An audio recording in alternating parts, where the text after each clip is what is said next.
street from our newly retired Colonel Rick Steppett, who leads that ROTC unit. Rick is back from Iraq a year ago, has served faithfully our country. You are a true American hero. Thank you, sir, for us.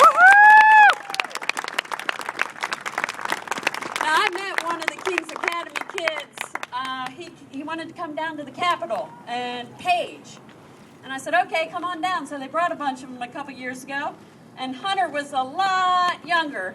He's now 17. And let me tell you, when he showed up to page that day at the Capitol, he had his pocket Constitution readily available.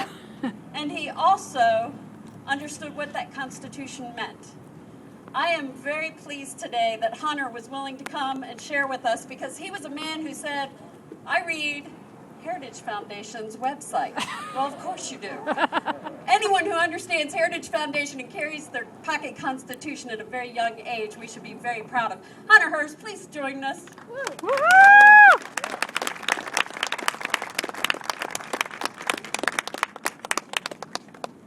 How's everybody doing today? Great. How about that King's Academy? Awesome. Well, my name is Hunter Hurst, and I'm 17 years old and proud to be an American.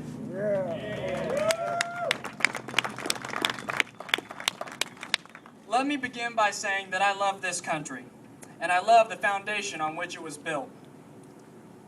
The United States Constitution has provided a wonderful foundation for this country to become the most exceptional country in the world. And yes, Mr. President, I do believe that the United States is exceptional.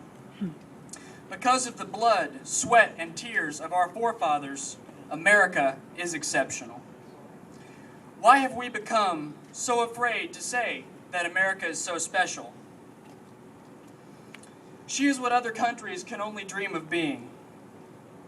Politicians, why have you forgotten this? Why are we so politically correct that you are afraid to offend anyone, even those who intend to do ill will to our country?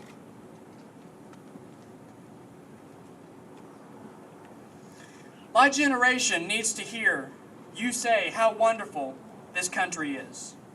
My generation needs you to lead with integrity, the integrity of our founding fathers, and to not be afraid to stand up for what is right and just in Washington. Please don't worry about maintaining your seat in Congress. If you do your job as you are elected to do, that will not be a problem. Worry about your children and the future of your grandchildren.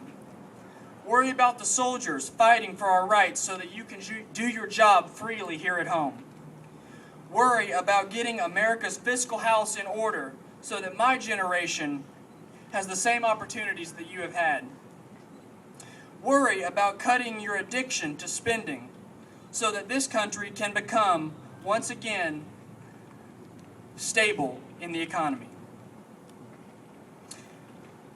I don't know about you guys, but I'm getting tired of seeing all of this borrowing from other countries, saying, we need more, we need more. We need to get our physical house in order. Politicians, look at everything that you're spending our tax dollars on and give it the common sense test. Our government is spending money like a crack addict smokes crack.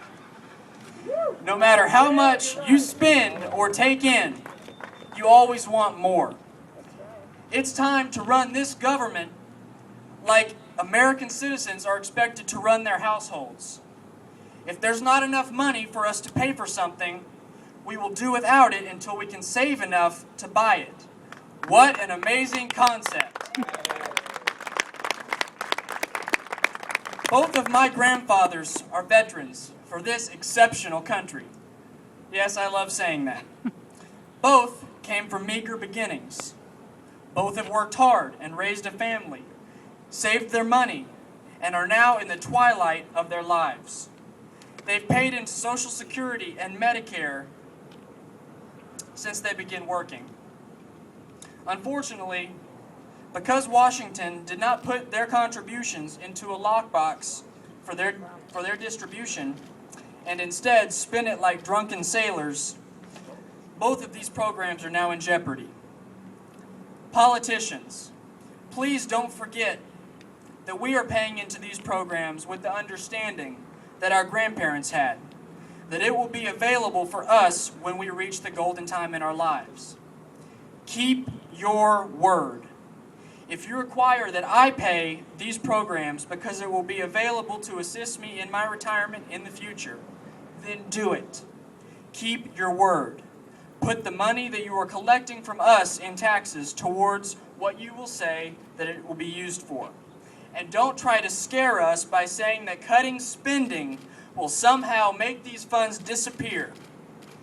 If you had kept your word in the first place and allocated the funds to the correct places, we would not be hearing these scare tactics about seniors and veterans not being paid.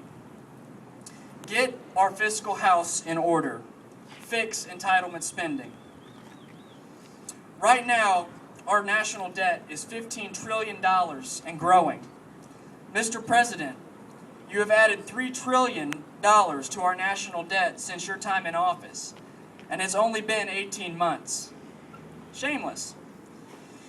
My generation is watching the number climb while you sit back and ask for more to spend. My generation will not be able to pay the tab that you're running up. And we're not even old enough to vote you out of office. That is taxation without representation. That's the main reason we founded our country. King George would be laughing at us right now. Shame on you, Washington, for this sickening and frivolous spending.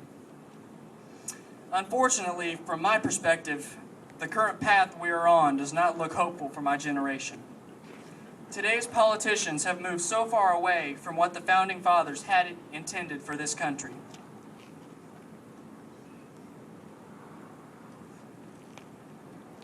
This little document tells us all that we need to know about how to govern this country. Politicians in Washington, please heed my warning. We are the future of this country. If you don't get this mess right, you will negatively impact my future as well as the future of my contemporaries. Do us a favor. Keep your word. Govern based on the principles of the Constitution. Be responsible in the way that you spend my money, and never forget that it is not your money, it is the money of the American people. And finally, never, ever, ever be ashamed to call the United States of America an exceptional country. Thank you. Thank you, Hunter Hurst. Y'all can see why I absolutely admire this young man and the men and women that are sending their children to King's Academy. Y'all, if you are the future, we are in great hands. Thank you, Hunter. Now I'm going to ask that y'all come